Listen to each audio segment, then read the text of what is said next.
Good afternoon and welcome back to the conference board and our conference keynotes for today, where we're going to focus on using analytics to meet your company's strategic goals. I'm Jim O'Hearn. I'm the Executive Director of Engagement for the Human Capital Councils here at the conference board. With us, we've got some wonderful guests today and a very exciting agenda. Let's take a look at that. Today we're going to focus on how to fine-tune our enterprise analytics practice. We're going to look at identifying and addressing some of the key stakeholder concerns relative to analytics. We're going to look at building out a workforce analytics strategy. We'll look at how our work in analytics compares to an overall maturity model for analytics, and we've got some great case studies from these organizations. Before we move into that, let's take a look at some quick logistics for our session today. Number one, if the chat box is open, please ask questions. We'd love to interact with you. We'll be looking for those. On the bottom left of your screen, you can access that. To download the presentation, just hit the file download key in the bottom center of your screen. If you'd like to view this in full screen, in the upper right hand corner there's a spot to take it up to full screen. Please save a couple of minutes for a brief evaluation at the end of the program. And if you'd like to share this with your colleagues on demand, it'll be available via the on demand button about 48 hours after the session. All right. Those of you who may be interested in using the session for credits, we've got HRCI, SHRM, and CPE credits available with a place there for you to complete your name and specify your email. I love this line. You must please stay online for the entire webcast. You must be present to win, and looking forward to your getting credits for the session. And we've got some great guests. With us today, Katie, welcome. Katie Vitiello. I'm a senior analyst on the Analytics and Insights team at VF Corporation. I'm Oz Tuska with VF Corporation, Senior Director of Analytics and Insights. Hi, my name is Piyush Mathur. I head Workforce Analytics at Johnson & Johnson. Welcome. It's great to have you all here, and I know you've got some very interesting stories to tell, and we're really looking forward to them. Piyush, let's start with you. You have been a leader of an analytics practice for quite some time, but in a new role, setting up shop at Johnson & Johnson, a wonderful role. What has it been like in these first 90 days, and what tips might you have around setting up your practice? Thanks, Jim, for the invite. Last time we were in a webcast like this, I think we had a lot of fun understanding what I was doing at a company called Nielsen. In the last 6 months, I've moved to Johnson & Johnson. And one of the main reasons, Jim, I made this move was because my personal mission was aligned with Johnson & Johnson's, which is really helping people live longer, healthier, and happier lives. And I often talk to my colleagues about this, that in the last 6 months, I am actually feeling healthier and happier. I'm not sure whether it's going to link with me living longer. I haven't figured out those analytics yet, but I guess at some point we will be able to see. There must be some correlation. So a couple of things when I was looking at Johnson & Johnson during that move, a couple of things that really stood out to me. I guess they were obvious things. One was credit rating. So there are only 2 companies in the world that are AAA rated by S&P. One of them is Johnson & Johnson. And the other one was consistency. So I found that, the obvious one again, but quite difficult to do, 55 years of continuous increase in dividends payout. But what really appealed to me was the consistency in innovation. So if you take, our sales, 22% of our sales in the last 5 years have come from new products. And I think that's a great metric to understand how you're doing on innovation. But having said that, the big one that really stood out for me was our credo, which is essentially looking at 4 stakeholders. One is the nurses, patients, and customers we serve. Second is around our employees. Third is the community we serve. And finally, our shareholders. Now, 2 things that kind of stood out for me. First one was, this was written 75 years ago. to talk about community service 75 years ago when you had nothing like corporate social responsibility, I think it's a big deal. So to me, when Robert Wood Johnson wrote that, I think it was outstanding that somebody could visualize that 75 years ago. And the second thing was, many companies have these credos written on the walls in their offices and in the conference rooms. But when I met 6 leaders at Johnson & Johnson during my interviewing process, I realized that this is not just on the walls, it's in their hearts. And that was one of the big reasons I made the move. So like we talk about our credo, if you zoom in to our employee piece, the part that we really look at the employee, and I think that's the part that we will cover today, show you a few of the use cases. It's all about a holistic view of our employees. It's not just about their performance and their career and talent management. It's about looking at their physical and mental well-being. That's a big deal. Again, looking at the employee holistically. And one piece that we would want to cover today was one of our aspirations, which was to become the world's healthiest workforce on the planet by 2020. 2 years to go.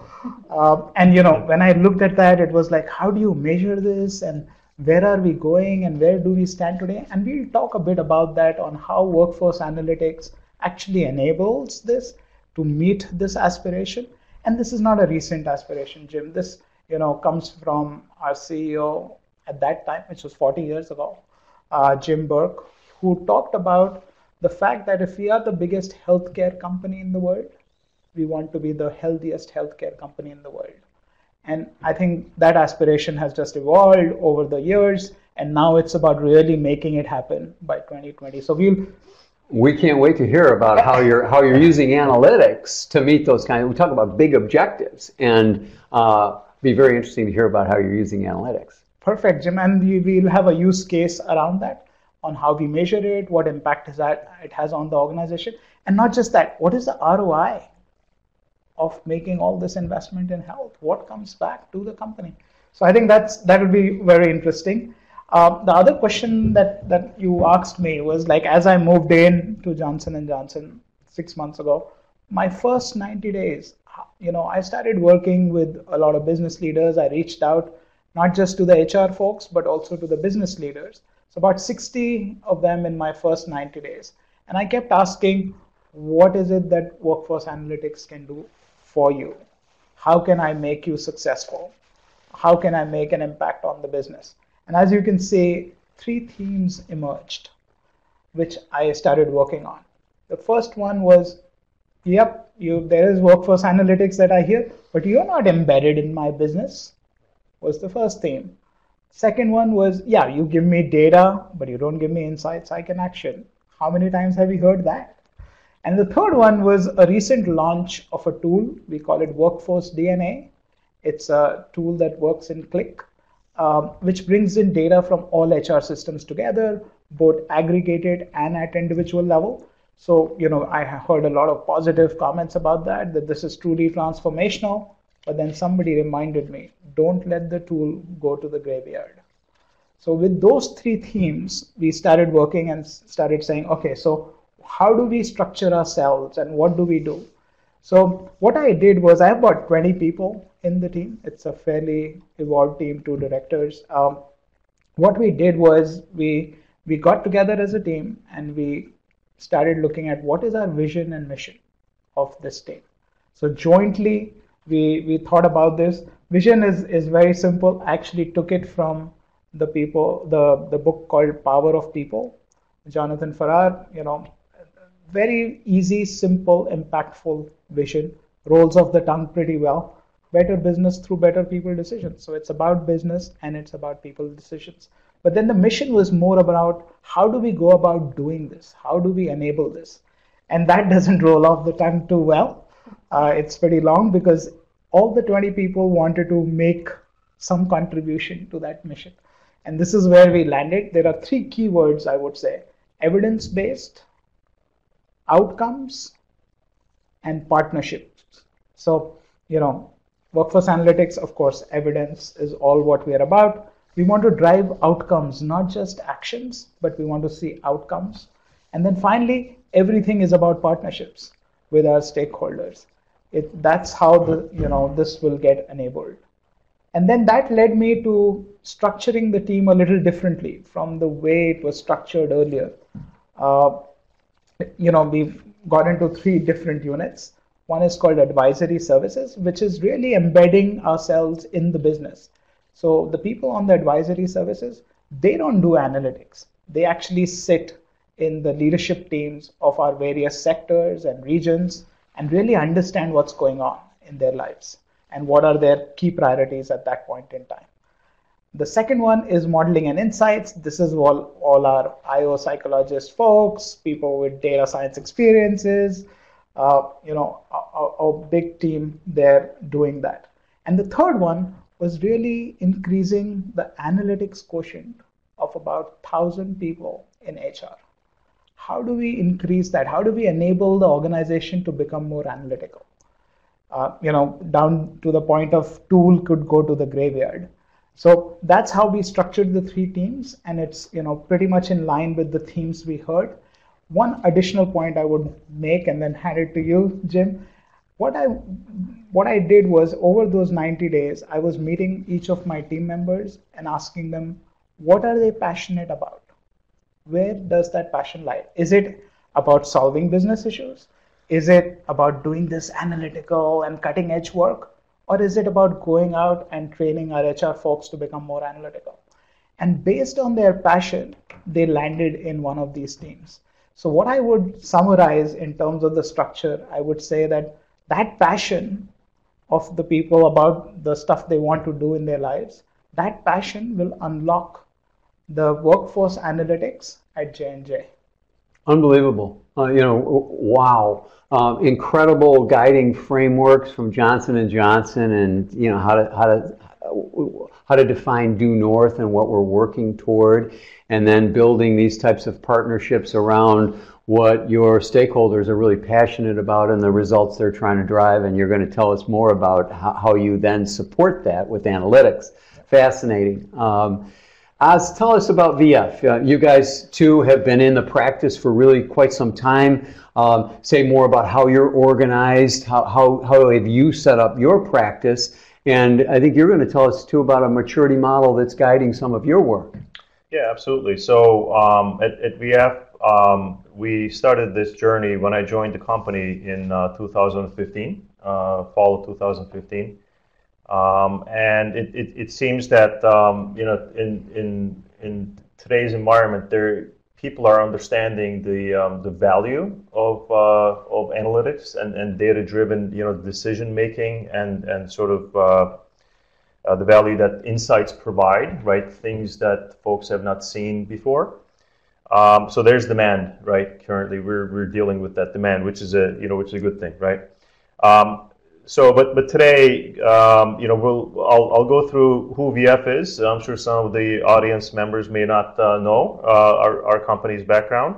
I'll go through some of the high-level analytics concepts that my entire analytics career I've sort of gathered, right, from an approach standpoint, maturity model as well, and then we'll go into some of the details on the life cycle and the retention analytics. So first of all, for VF, we have 26 different brands. You see it on the screen. 5 of them are over $1 billion. I'll leave it on there for another second for folks to take a look at. But Vans, Timberland, North Face, Wrangler. You guys know the necessarily the names. They're JanSport. They're fairly well-known brands. Quick snapshot. Is with the acquisition of Williamson-Dickie in last fall, we're up to 65,000 plus associates.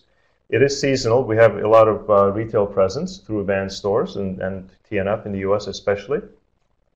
So that number fluctuates year round. Our revenues are about $12 billion on an annual basis. So this slide is interesting. So it shows sort of shows the challenge that we have, right, from managing our human capital perspective.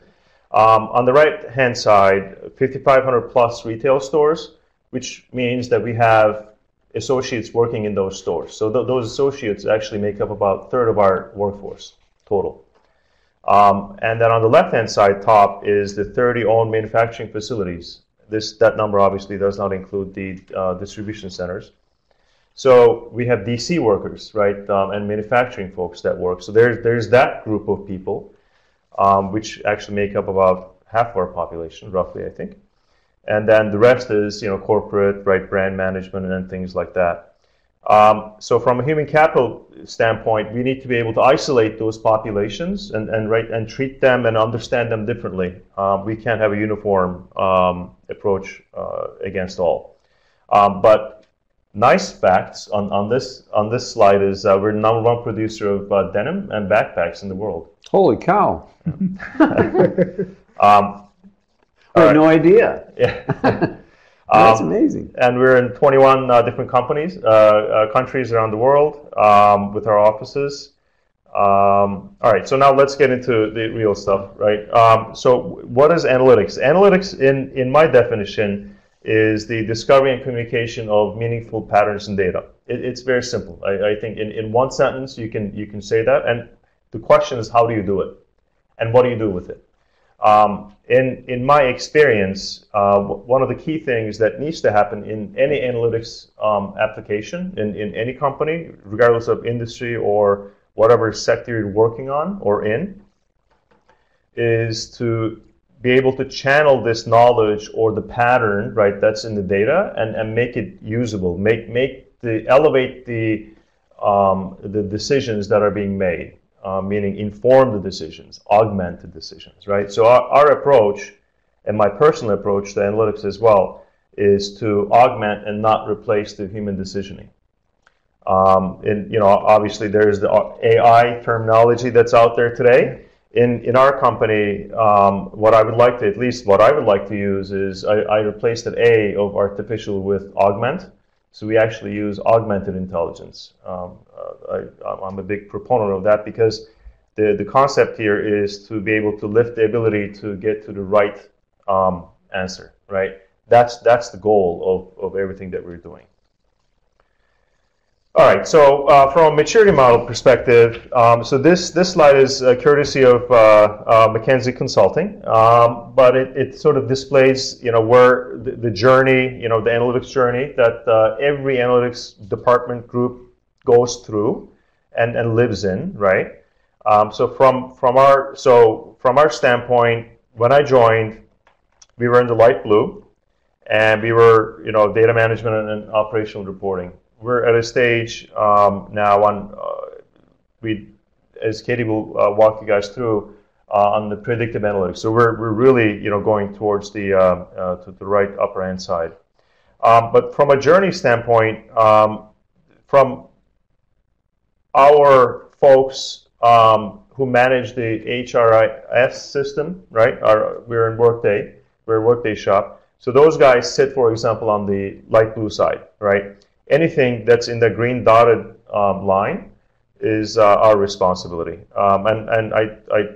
This includes actually the insights that we get from it, dashboards, scorecards, and also, again, the predictive and analytics and forecasting and things like that. I left dynamic optimization out of that box just because I think that's, for our purposes, as probably you would agree, it's going to be a little bit, right, to get to the dynamic optimization of human capital. And I think it has different names, if I'm not mistaken. But yeah, so the general rule that we're approaching our work with is insight to foresight, making decisions and taking action. Okay.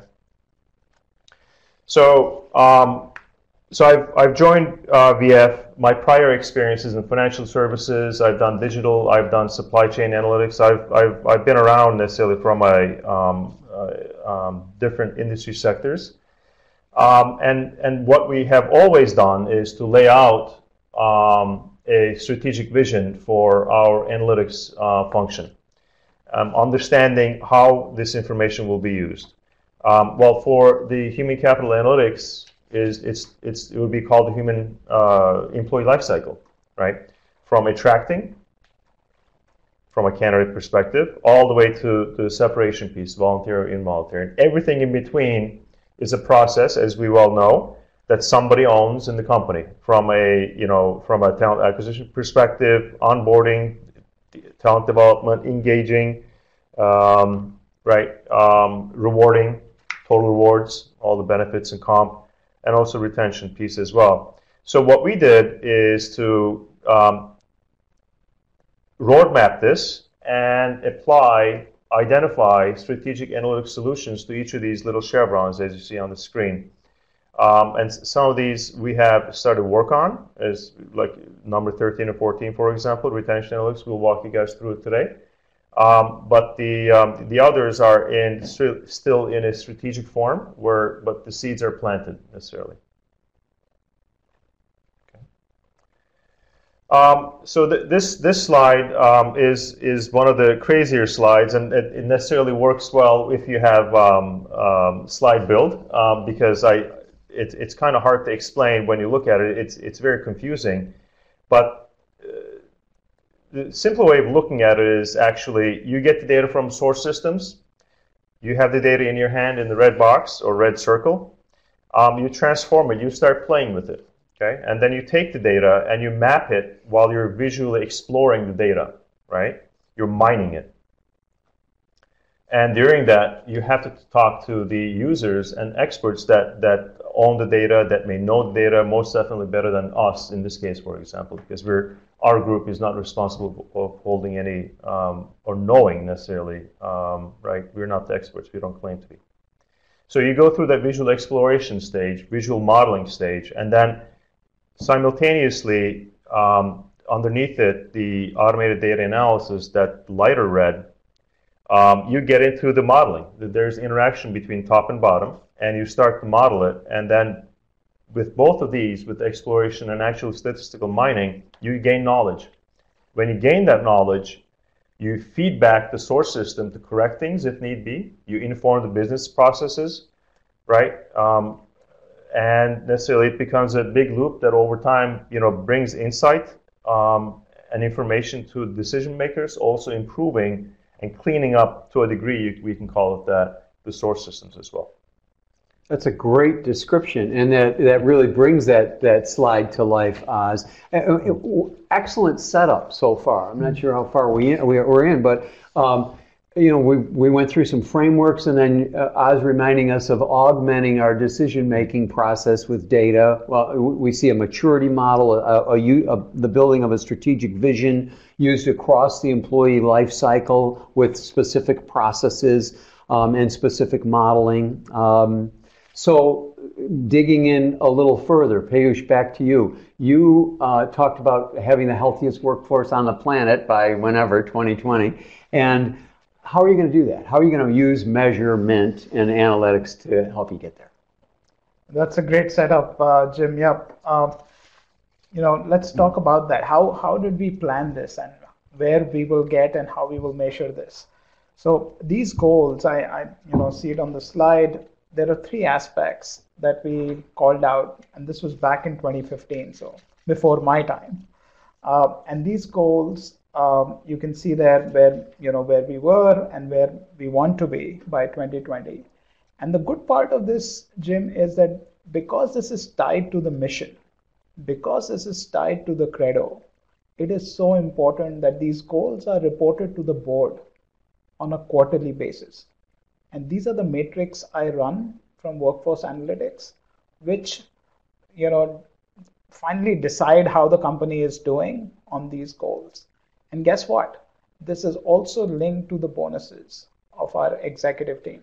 So this is taken extremely seriously, and that's why I keep saying that Workforce Analytics at J&J is really embedded in the operating system of the company. Yeah. And I really feel proud that a function like ours can actually make such an impact. So specifically talking about these health goals. So the first one is energy management training. This is not just about the physical well-being of the employee. It is about their emotional and spiritual well-being. So there are three different kinds of courses that you go through. You can see we started with 14,000 people. Our aim is to get 100,000 employees who would have finished energy for performance training. And we're doing pretty well, I guess. We are measuring it every quarter and reporting to the board.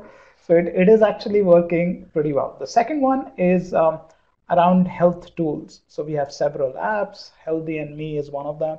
It's not just for the employees, it is also for their families. You can track how you're doing. It's been very helpful. It is very customized to you. It tells you, oh, you have diabetes. These are the things you should be doing. This is how you can actually maintain. And then it reminds you, oh, you haven't done this. You should be doing this more often. So, again, 50,000 employees we started. We want to get to 100,000 by 2020. And then the third one is really just about healthy everywhere. And the best way I narrate this as an employee is when I park my car in the parking lot in the morning. I come out, I walk maybe 1/3 of a mile to my desk. And before I reach my desk, I climb two floors. As I reach my desk is a standing desk.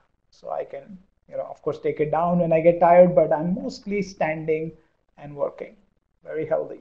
In the afternoon, I go to the cafeteria. In the cafeteria, I get everything that's healthy. So it's another big way of making an impact to our employees who are mostly having lunch in their cafeteria. It's a large cafeteria. And then we go back, you climb again 2 floors to go back to your desk, which is a standing desk. And then in the evening, as you go down, you pass by the gym. So you spend some time at the gym. And before you hit your parking lot, you see a lot of these small babies coming out because we have a baby daycare center next to the parking lot. And it takes away all your day's stress just looking at those 1-year-olds. So that's a job at J&J, making the life healthier. So when we say 100,000 employee access, they should be having access to some of these facilities around the world. So that's our aim. So obviously, we are spending a lot of money, millions and tens of millions of dollars. You see this in the photograph. We have our CEO, CHRO, and some of our senior leaders really driving this from the top.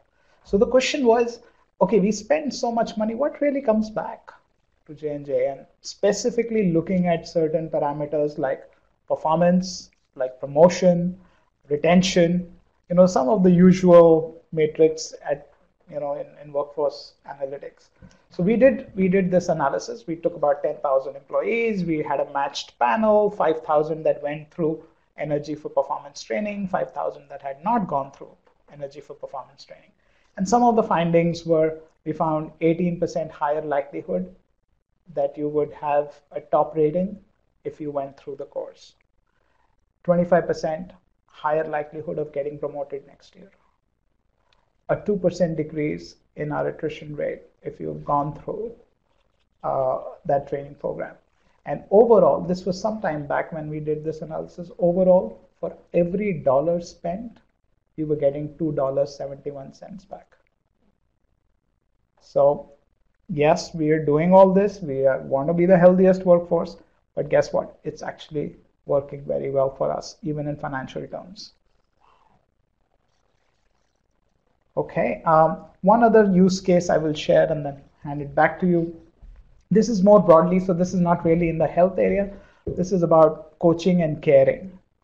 So this is, really understanding, and we did this when, we have these annual conversations, when we used to have annual conversations about performance, the year-end conversations, which are not real fun.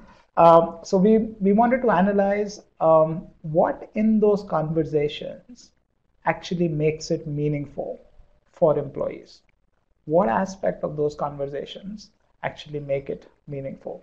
So we did, the study. We did a confidential survey to get some, pointers back before and after.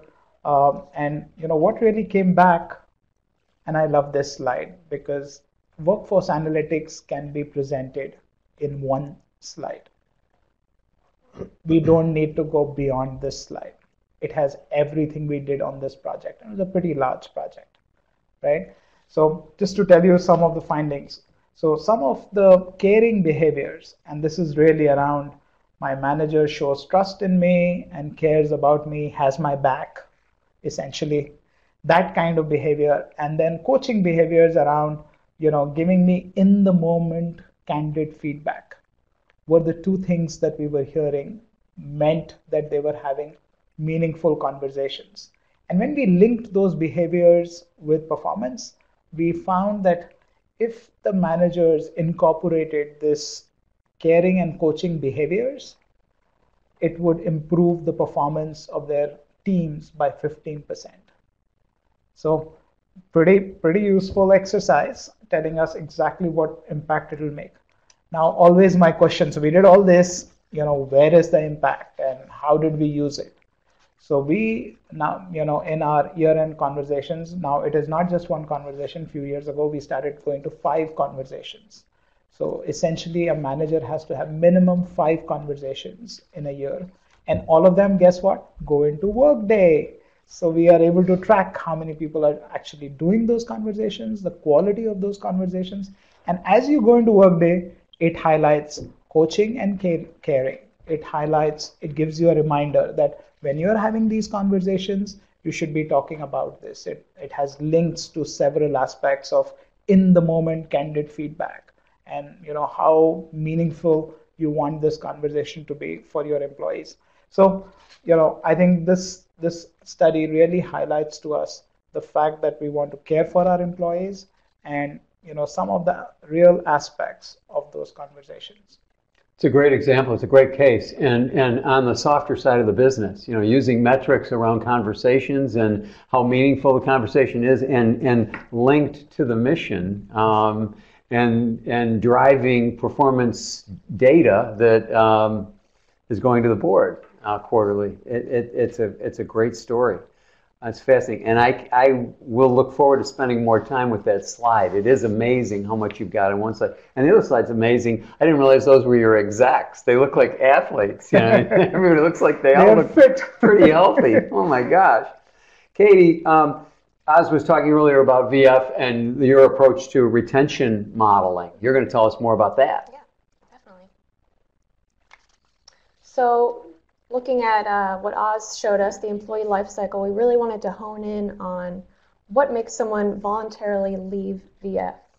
So our primary business question with this project was to identify factors that increased an associate's likelihood to voluntarily leave. And the way we did that was we took 2 dates and an active population in between both of those dates and looked at things that happened during that time frame and whether it was static or different changes that occurred. And then that third T1 time frame, were they active or had they terminated at that point? So we used the same population through all 3 times. So here we have some of our data inputs. The choice to leave a company, there's many factors that can be a reason why they would want to leave. So we wanted to get a comprehensive look at the employee to try to identify what factors increase their likelihood to leave. So some of the things we had in here were promotion data, career data, tenure, manager data, location. We were even able to get a hold of our Skype IM count, which is our internal messaging system, so the raw count of how many IMs they sent. It didn't end up being a predicting factor, but we thought it was a creative way to look at how socially embedded they were in our organization. Once we created that data set with a comprehensive look of our population, we put it into 2 different modeling tools. We have Tableau, which is where we kind of visualized the data and saw what patterns we noticed, and then we pulled it into SPSS to actually model the data and get the model out of that. The technique we used was a shade modeling process, which kind of looks like a decision tree approach, and the way we did that is it's kind of a kitchen sink. You throw in every variable that you think might predict turnover, and the system will tell you which ones are important in that. And then you can go through an iterative process of refining and taking variables out until you have a final model that you can take action against. So this slide shows some screenshots from the SPSS modeling software. We split our population based on level, so we ended up with 3 separate models at the end of our project. You see executives, managers, and analysts was the 3 levels we chose. And you can quickly see the depth of the analyst model is a lot more complex than the other 2. And it's interesting that, executives is such a small model. And we think that's maybe because analysts or managers in an organization, there's many different reasons why they would want to leave. And they're maybe at different stages in their career. So there's various reasons why you'd want to voluntarily depart from an organization. Yeah, that makes sense. So looking just at the executives model, the way a shade model works is it starts at that top box with the entire population, and then it brings in variables and tries to isolate the attrition. And then you end at those end nodes, or the leaves in the tree. And then from there you can characterize people based on risk. So some of these boxes might contain high risk, or medium risk, or low risk is how we defined that. This slide is basically a table version of our model. And we chose to do this because we thought it would be a better way to show our leadership team the model and make it more digestible for them. So on that first column, you can see the variables that would have been in a model. And then the buckets are to the right of that. And those buckets have different risk levels associated with them. And you can see there's checks, X's, and blanks in some of those. So let's walk through one of them. So high risk bucket 2, that second column there. The X on that first row, multiple terminations from the same manager, that means that group did not have that characteristic. And then those 2 checks further down, they were a millennial and a non-manager, and they were at VF for a certain number of years, their tenure. So that combination of those 3 characteristics made them high risk. So it becomes almost like a big and statement. You have to have this and this and this in order to be high risk or medium risk.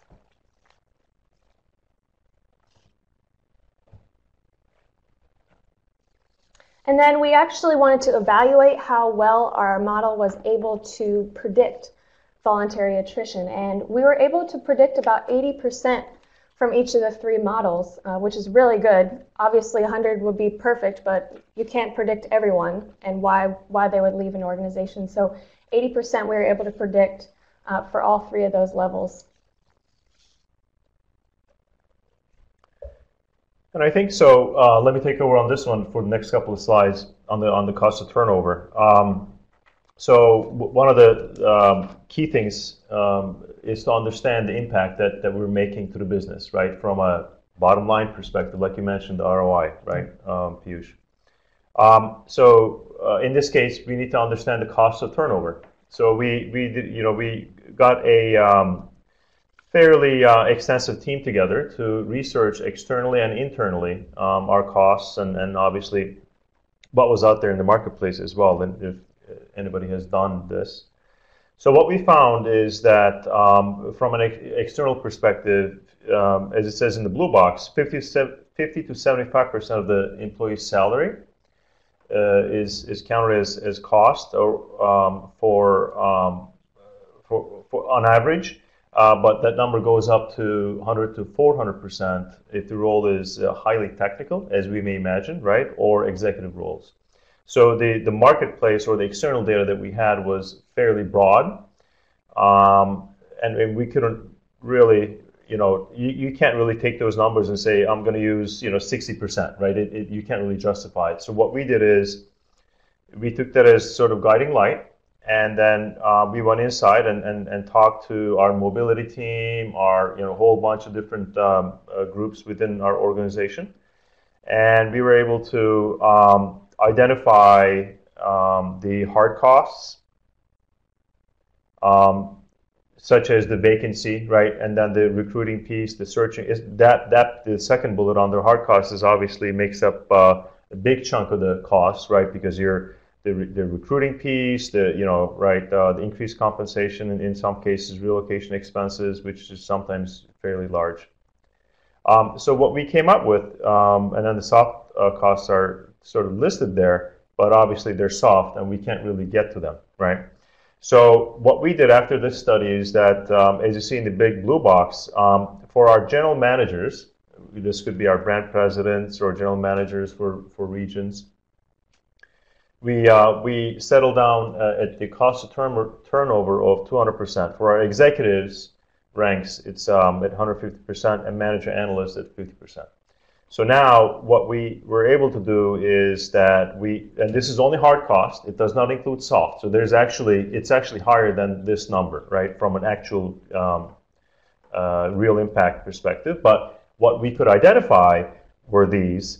So now what we did is we took each employee, each associate, we know how much they make, their base salary, their total compensation package, and depending on where they were, general manager, right, executive, analyst, and whatnot, we at the associate level, we were able to actually identify a cost of turnover. And in this table, in this slide, as you see,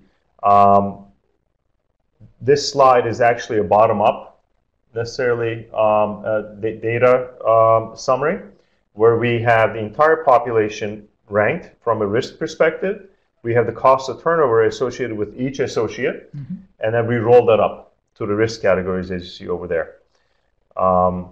So this, yes? No, I was going to say, I didn't mean to cut in, but this is a fascinating example and a great story. When you step back and think about the analytics practice, Oz, what might be a couple of key takeaways from the practice as a result of this particular project? Yeah, I think the key thing is really making an impact, I think, right? So it's the entire process necessarily, I think. You need to make sure that your data is good and usable, and if it's not, you need to put processes in place to make it usable, informing the process, right? We talked about that earlier. But I think from an output perspective, what we learned, what the company learned from this is that we're actually, we had the data, right, necessarily, to be able to get to the point of identifying cost against turnover. So we utilize that information, I think, and we're looking forward to doing. Yeah, I mean, one thing I would add in my past learning on working for attrition models and coming up with cost of attrition was really around alignment. Yep. Because the numbers really don't matter. That 1 point of attrition is 5 million or 15 million, that doesn't matter. What really matters is that the CFO or somebody in the finance team is actually aligned with that number. So I remember in the past when I was building an attrition model, it was a lot about going back and forth and coming up with a number that everybody felt comfortable. We might be a bit more conservative, but the important part was to have a number on the table rather than how big the number was. So I don't know what you found as in this case. Yeah, and I think I agree 100%, right? So I think the concept here is to be able to have a thought-through methodology, right, that necessarily you can backtrack and justify and understand to every single, to the very smallest detail. Yeah. That keeps people happy and engaged, and then there's trust in the process that you just, built.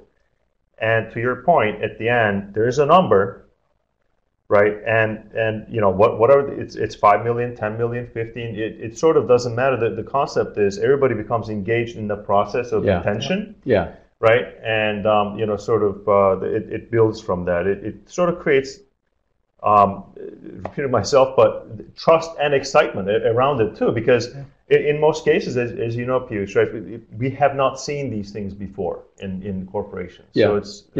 So talk about alignment, my gosh, with data and around the data. Yeah. Katie, you're going to take us further into tools and how a dashboard then continues to support the process. Yeah, I was going to say that was a great segue. Speaking of alignment, we wanted to really bring in the HR business partners into this process. We show them the names and we tell them the level of risk associated with each name.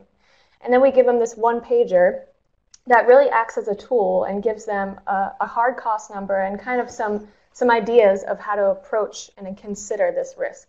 So going back to what Oz was saying, augmenting rather than replacing, we provide this to them as a tool, and then they get to decide what to do with it. Do they want to take action against the risk or not? So that was a really important step in this process as well. And then we'll just move through some key learnings for our retention analysis. Again, the three different populations, the executives, the managers, and the analysts, really acted different when it comes to turnover, and we had to look at them distinctly rather than as a unit. And each variable had an underlying meaning for being in the model. So we really had to see, we might see a variable pop up in a model as being important in predicting turnover, and we really had to go back and understand why that happened and kind of understand deeper what was going on. And then the interaction or the combination of two characteristics together can have more of an impact than one on its own. So for example, if you're a millennial and a manager together, that might make you more at risk for leaving versus just being a millennial or a manager separately. So let me interject on this point, if I may. So this number 3 is really interesting, especially with data science, when you're doing analytics, trying to mine and understand what's going on. This is where the creative minds come into play. Katie and team, they've done a wonderful job in trying to understand, right, by visually exploring the data and using that in the bottom section of that, right, the analytics process, into the modeling process. The exploration and understanding of these interactions that she mentioned between 2, 3, different factors, they were able to then bring it down to the modeling and actually utilize it in the models. And if I'm not mistaken, we have, let me say, about a third, it may be exaggeration, I'm not sure, but a third of our key factors for retention is actually, to her point, multiple things at once. So but the creative minds really, sort of the art comes into play, I think, on point 3. Yeah. And then finally, the data speaks louder than the assumptions we have, obviously. We thought that maybe compensation would be one of the most important predictors of turnover, but in fact it was not. So we thought it was really interesting that we went in with an assumption and came out with something totally different as a predictor.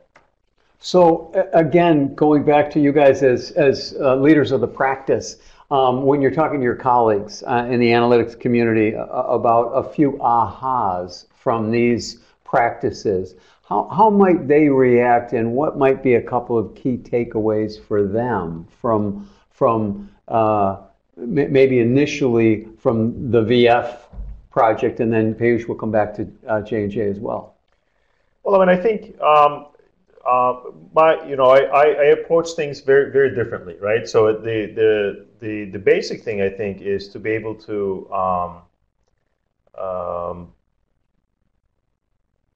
create that excitement within your peers and your customers, right? So to say, within the organization, different organizations, and building that trust.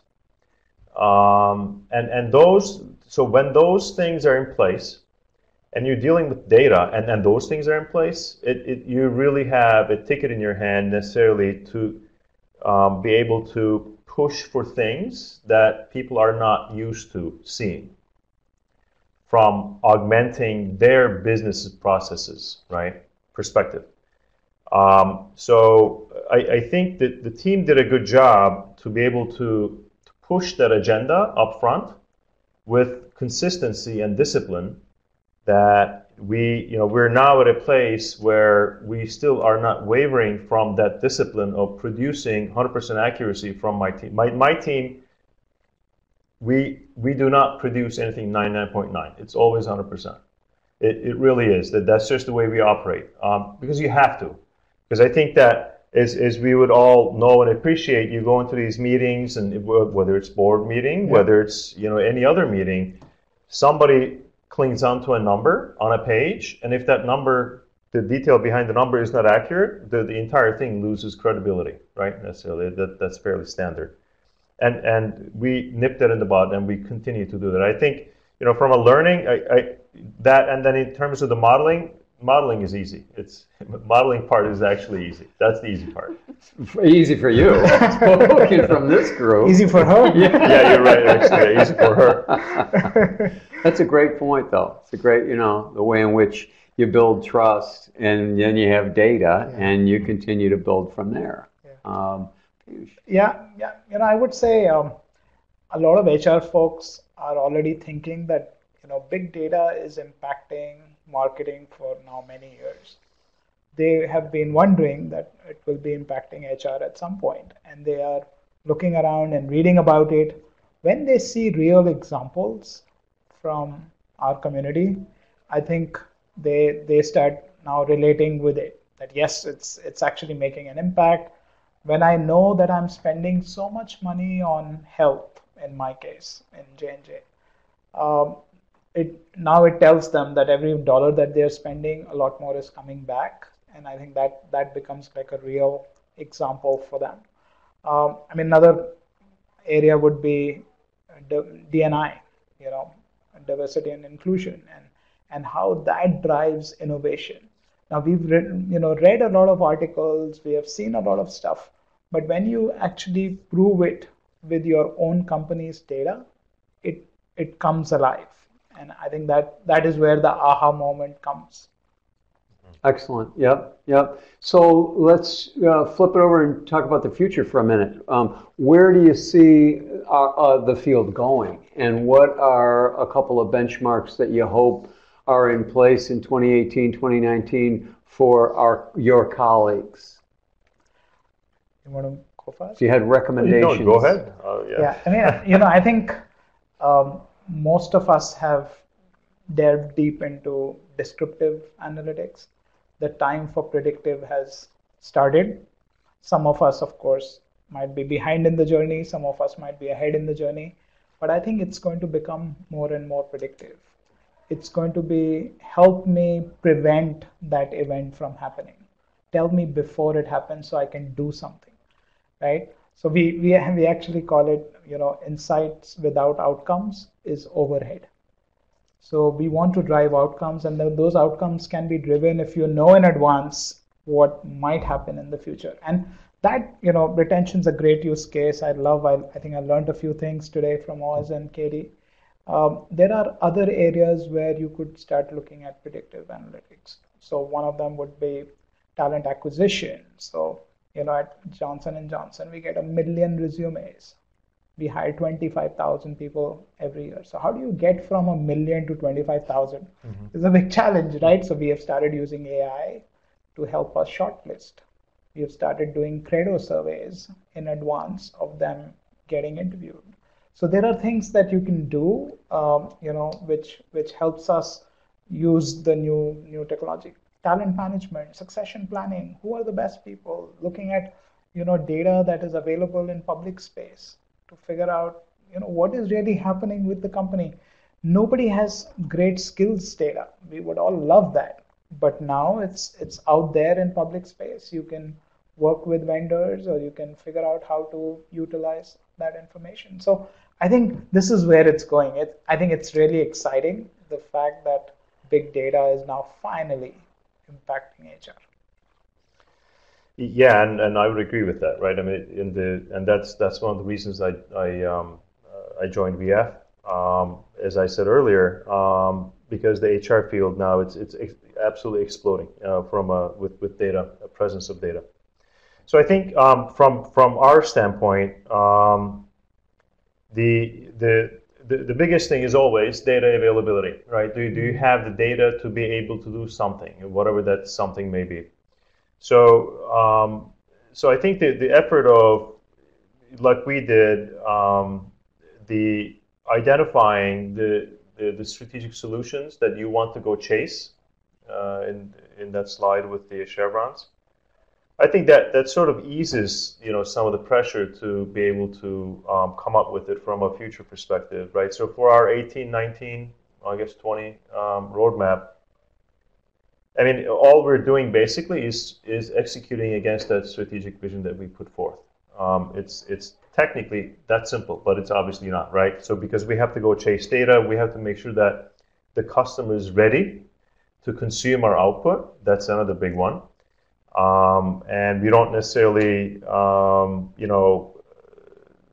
force any solution on anybody because we want to make it value add to them. They're the business owner, whatever they would like. And one thing to not forget, and that's why it's a strategic event necessarily. This whole thing is that you're not going to do this overnight. Simply put, right? So we have to understand and set expectations accordingly, but execute within that expectations that we set. Our approach, as I said, is to augment and provide value to the business. So from a specific solution perspective, we're working with our benefits team, for example, to be able to your point, to be able to identify clusters of our population. Definitely working with our talent acquisition teams to be able to augment their decision making, shortlisting and things of that nature. So we have several strategic initiatives in place that would provide hopefully value to VF Corporation. When you think about your colleagues and the conversations you have with analytics experts, if there's a trap or two that our colleagues have gotten hung up on, is there one you might suggest making sure you stay away from? I can think of one. I think many times we start wondering about the data quality, and we start saying, oh, this data is not good enough to do any analytics. First clean your data, and then we will start doing analytics. I think sometimes there is that perspective, may not be within the workforce analytics community, maybe outside in HR, but usually that credibility of the data becomes a big question. And my learning in that aspect is really whatever data you think is of reasonable quality, get on with it. If you have gender data, just gender data, how many males and females are in the organization, you can start with your analytics in Excel. So I think my point will be, don't get bogged down by getting every last piece of data right. In my past organization, I used to call it, from foundation to foresight, because I was naive. I used to think that we will get the foundation in place and then we will get to foresight. In 3 months, I realized we'll never have the foundation right, because there'll be so many new data sets that will come in. And that's why we changed it to foundation and foresight, because you could do both of them at the same time. Great point. Yeah, great advice. So I think from our perspective, I agree with what you're saying. That's a big one, and that's our approach as well. Data is data. As long as you can confirm, what you're using is accurate. It's always right, available, and it should be used technically. So throughout the years, one of the things I've learned is the classic symptom of your customer demanding, right, a solution. I shouldn't use the word demanding, but rather requesting a solution. But then when you're developing it or during the process of doing that work, all of a sudden there's pullback and there may be some pushback because now they realize that the solution will be incorporated into their business decision making, right? And there may be some pushback within the business team, and so that becomes an interesting challenge to manage. But I think at least the way that I've found over the years to be able to decipher for that is trust. You build trust within the team, and you show them the value of it through data with factual information, however small it may be, right? It's not so. Once you start doing that, you get the ball rolling. That pushback turns into support, and then harmonization within the business team and analytics team starts, and then it elevates, and you hopefully provide value. Katie and Oz and Piyush, we can't thank you enough for a great conversation. Thank you so much for walking us through your practices, for really helping us identify the way in which you you clarify those strategic solutions that you're working toward, and you build the metrics that are going to help you get there, aligned with the mission and building relationships and trust along the way.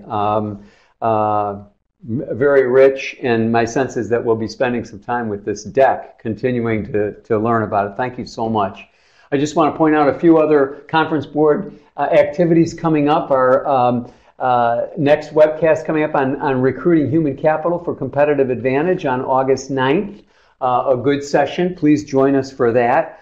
We've also got, let's see, we've got the Human Capital Analytics Conference, something where this group has often presented, October 25th and 26th here in New York at the Westin Times Square. An excellent opportunity to really connect with the human capital analytics community. And a few last resources just coming out from the conference board. Insights from last year's conference, 20 Truths About Human Capital Analytics, now on the site. We've got a marriage of algorithms, the next webcast on October 12th. Conferences, a career development seminar planned for October 4th and 5th, and the Organization Design Conference on November 8th and 9th.